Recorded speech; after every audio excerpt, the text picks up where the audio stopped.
Just last look at Black Ripple, heading up now towards, not towards Keeper's Pool necessarily, but probably back towards the Weird Wood. Any of you watched my last video, well, half of it anyway, which featured the Weird Wood. So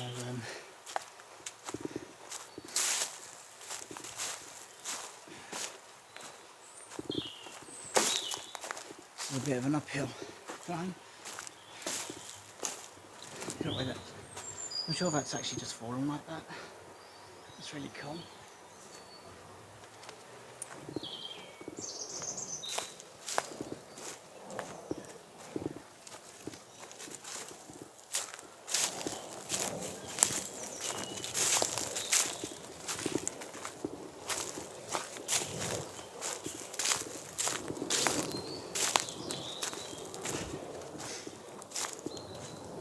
I don't know what muscles I'm engaging right now, but I can feel it in my butt cheeks, and I guess what doesn't kill you can only make you stronger. Or in this case, give me a limp for a few days. So it's quite a steep hill. Haven't reached the top of it just yet. Good way to go.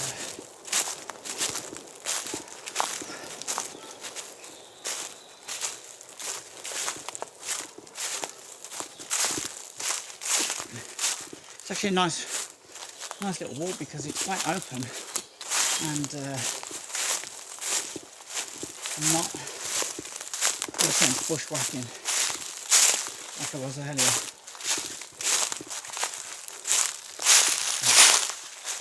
Someone's been up here on a bicycle.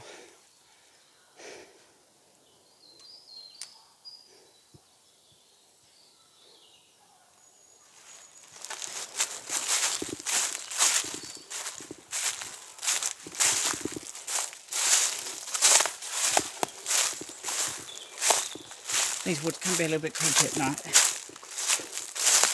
At night can't chase, you don't tend to get as many animal noises. And for anyone who does go at Cannock Chase, there comes a moment on summer evenings where it's literally somebody closes the curtains and all the animals go to sleep. But it can be easy to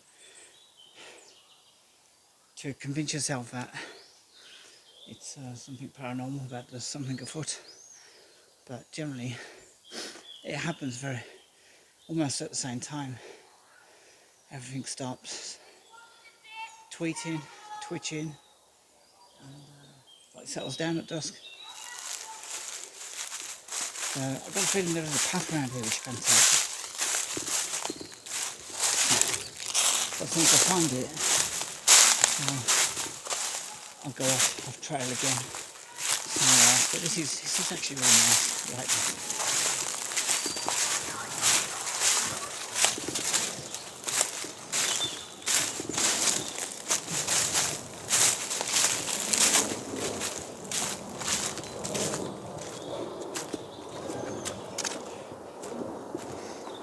Oh yeah.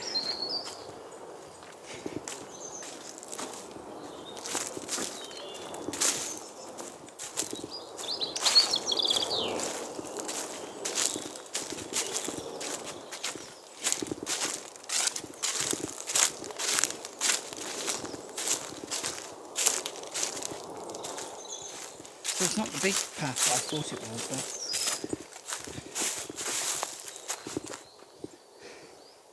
it's a smaller woody path, which is okay.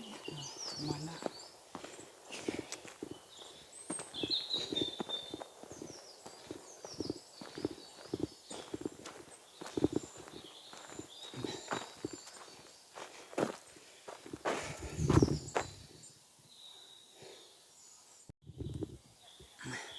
So at this point I'm kind of lost, but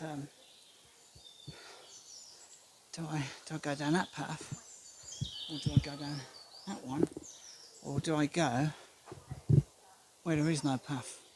I'm going to go where there is no path, and I'm going to see where it takes me.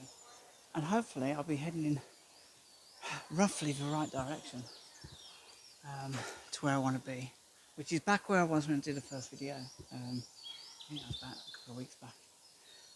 But yeah, I feel I'm catching my breath again now. I've reached the top of that hill.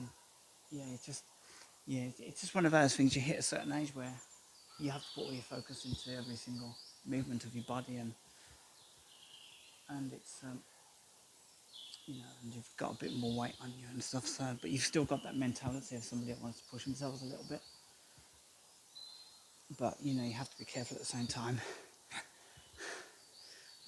So I'm gonna pause it up there, then I'm gonna. Right, so it's decided I'm going this way. Like that. Interesting.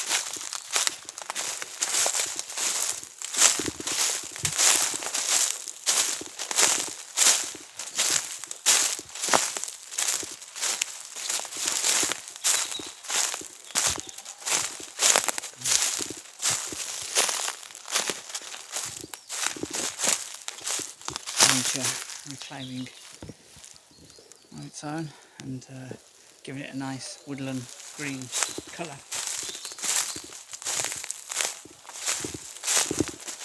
Many years ago when I was a kid, one thing that really bugged me, and I can never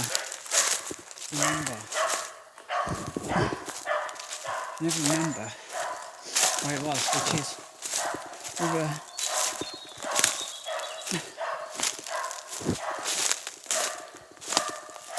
we were basically walking through bushes not unlike this, a lot more dense to be fair, and we came out onto the most amazing grassy glade. The grass was just incredibly lush,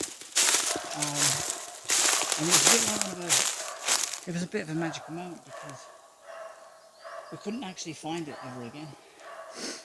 No matter how many times we went to Sutton Park, how many times we scoured the same area, we simply couldn't find it. And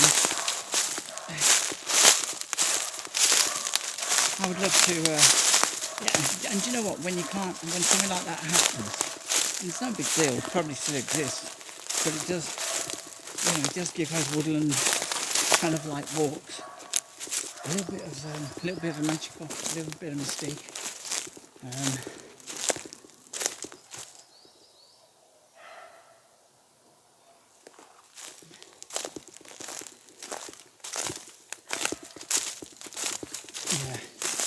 It was like we entered into a little fairy tale realm of ouch, something just jabbing in my leg, I don't know what it is.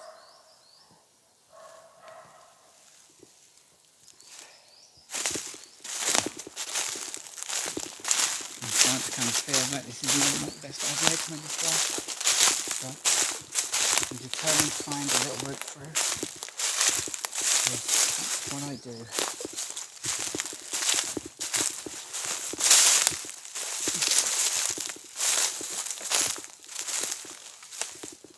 I don't think we're still too far away from the path, but it's just more interesting, isn't it?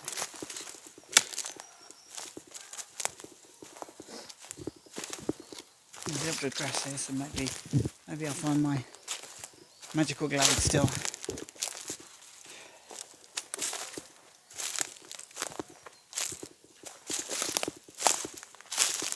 I honestly don't know where I am, but I think I'm heading in the kind of direction I want to be heading. So yeah, the Paranormal of Sutton Park, there was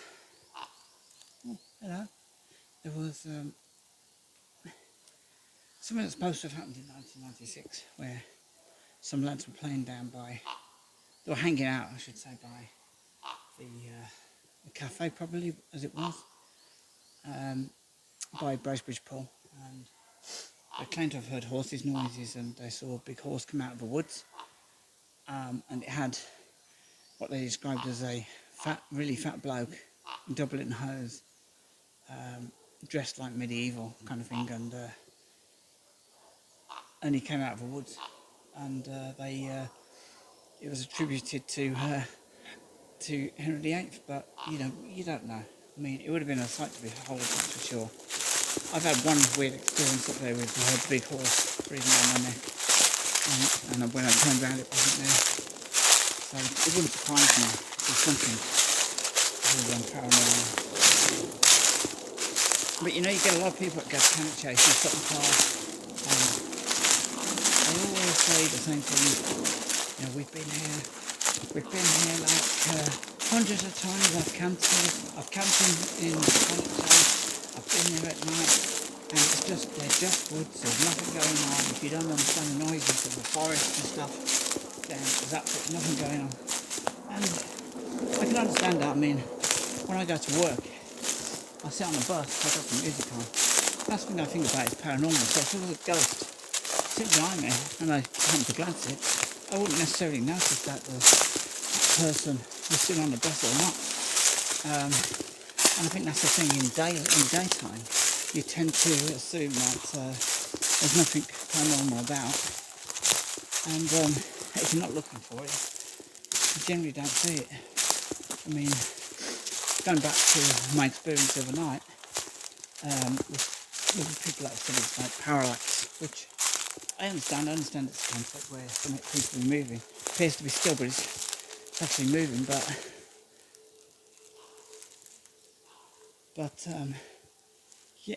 I'm perceptive and understanding enough to understand that, there are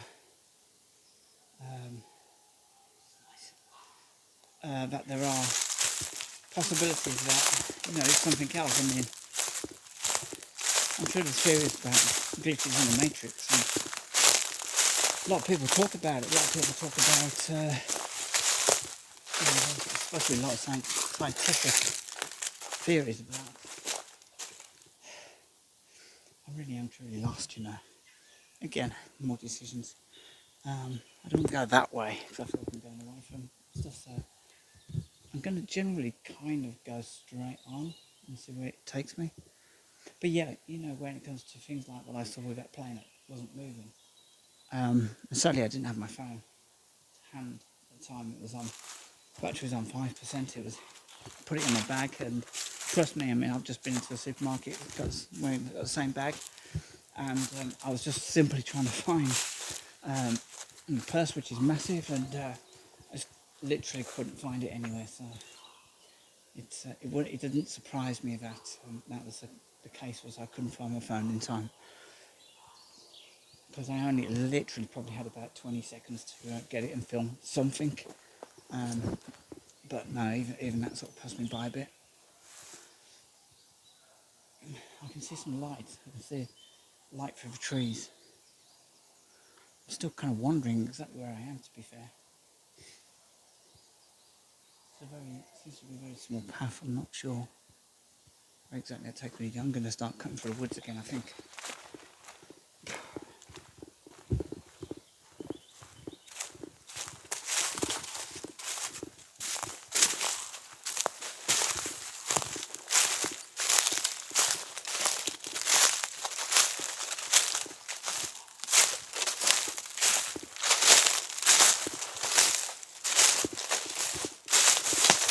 So that, my friends, is a pretty big tree. I'm going to stick my hand against it. That's nature right there, It's a really, really wonderful tree.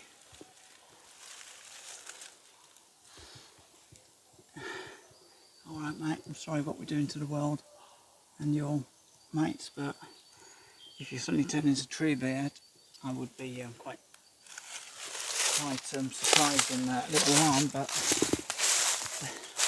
I won't put you down for it. It's a fantastic looking tree.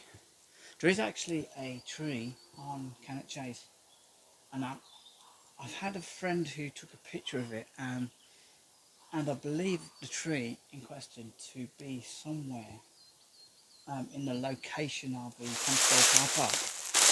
Not actually by the car park, but you have to kind of head into the woods a bit, but there is a tree there that looks exactly like Tree Beard. I kid you not. I've seen the pictures of it. I know it wasn't Photoshopped. It looked like that.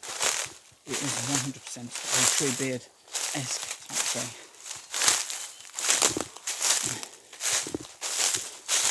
And that's quite fitting, really, kind of place, because J.R. Tolkien was based at, I think, Brockton, which is not too far away, to be fair. Brockton, that's not too far away from Norfolk Common, which isn't too far away from the Punchbowl car parking area, Shugborough Hall. But yeah, he was based in Brockton before his World War I training, I guess. And I do wonder if he got, time to actually just explore the woods and stuff, and formulate his ideas, maybe, and then obviously combined with his experiences of World War I, in the trenches and that, and maybe that was that cemented the catalyst, that cemented some of the characters of Lord of the Rings. So, coming to a path, trying to figure out how to get to this path. There's a little gap there, an old fence post there, so at one time there must have been a, maybe they fenced it off for conservation purposes at one time, but there's a very old piece of wood down there. I'm going to try and circumnavigate that. It doesn't look like a very passable path, actually, but I've got a giant twig right around my leg. Okay, right, going for it.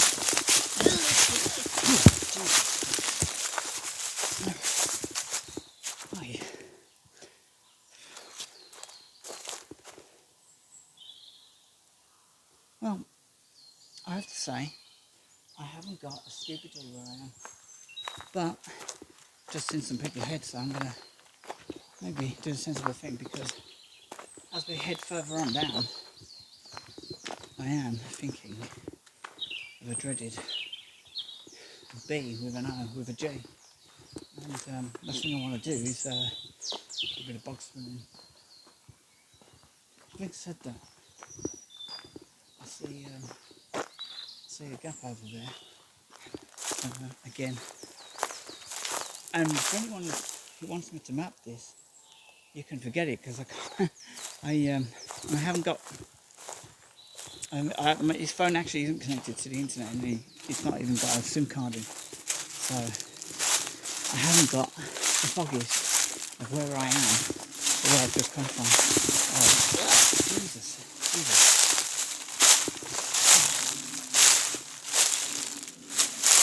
These are frighteningly clingy. This is how hard when it's starting now.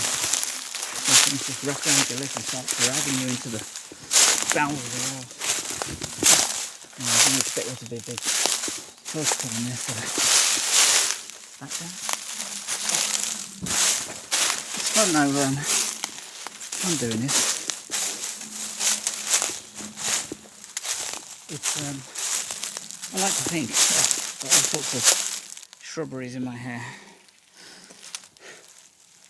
I like to think that I'm using some muscles in my body that I wouldn't ordinarily use to traverse the twists and turns in the bushes.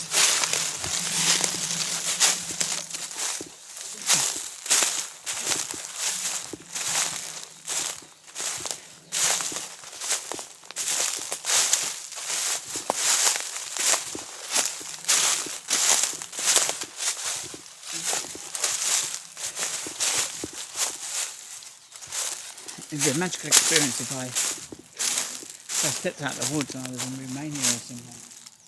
Now that would really blow me away. There'd be some sort of like portal back to the 1930s. With lots of children with flat caps on and stuff. Which if you caught my conversation with the gentleman back there about that was one of the pictures from it.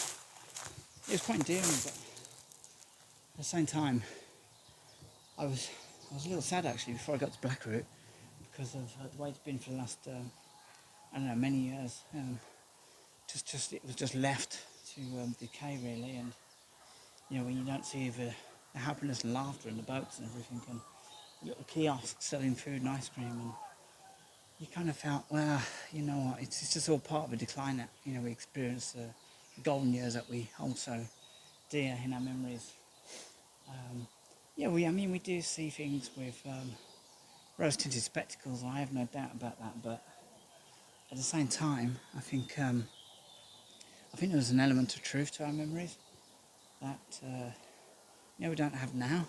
And I'm hoping that one day, kind of, you know, in England, everything sort of rebalances, so we have a love of nature, we have a respect of people, of nature, of, you know, property and stuff. And the lady was saying back there that her little kiosk has already been broken into a couple of times, but they do have CCTV, which is that's comforting to know. I mean, I hope they can, you know, sort of collar anyone that does that. It just ruins everything for everyone, and it's just generally sad. There's a little path ahead of me, and I'm pondering on whether to follow it or not. I can hear some people, so I might follow this down. I was going to get my trifield meter out, and oh, hello. So I might know where I am now. Just through the trees, I'm glimpsing an open area. So I think I've literally come out by. I've gone way past beyond where I was going to come out, and I think I've actually maybe come out by Streatley, towards the Streatley end, which was interesting, but not what I had. Yeah, not what I had planned on. So I'm going to follow this down for a bit. This path seems mildly familiar, anyway. I feel like I've been on this path before at some point, and if I'm where I think I am, then I can't be too far away from Henry VIII's lodge. So I could do a small vigil there, I suppose. But yeah, it looks very familiar. I think I am by Henry VIII's lodge. So a million miles away from where I wanted to be, but that's fine because it's what it's all about, with adventure. I can hear something like a cricket game going on. That's the lovely thing about the park when it's like this, you know, brings people together and they're using it exactly for what it should be used for. Yeah, this looks, yeah, I reckon I'm pretty close to Henry VIII's lodge. I'm going to, I may as well see if I can find it, although, I don't know, I think I might end up not finding it because I don't actually have my maps up at all on anything. So do you know what I'm going to do? I might hedge my bets and follow another route through the trees and see if I can maybe perchance just come across it. There was a possibility. Follow your nose. Which is a bit of a silly saying really, follow your nose, because it only works for me when there's a kebab shop around. Nevertheless, it looks like, does it look like a path? Yeah, I don't know if it does look like a path actually, but let's see if I can bully my way through these bushes. Looking too great. Sometimes what looks like dense bushes has a weird kind of step to one side route through, but I'm not sure this qualifies for that, so alright, I'm just gonna, God, Jesus.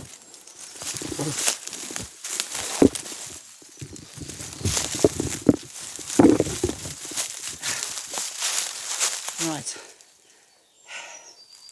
Well, that wasn't,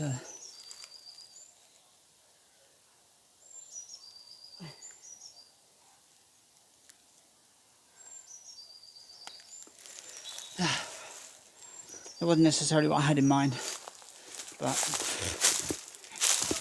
eating bush, get through a bush, Might not be the best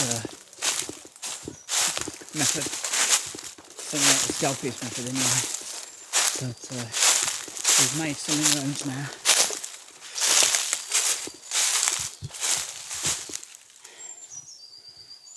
It feels familiar. I remember it being in the theory. Like I said, without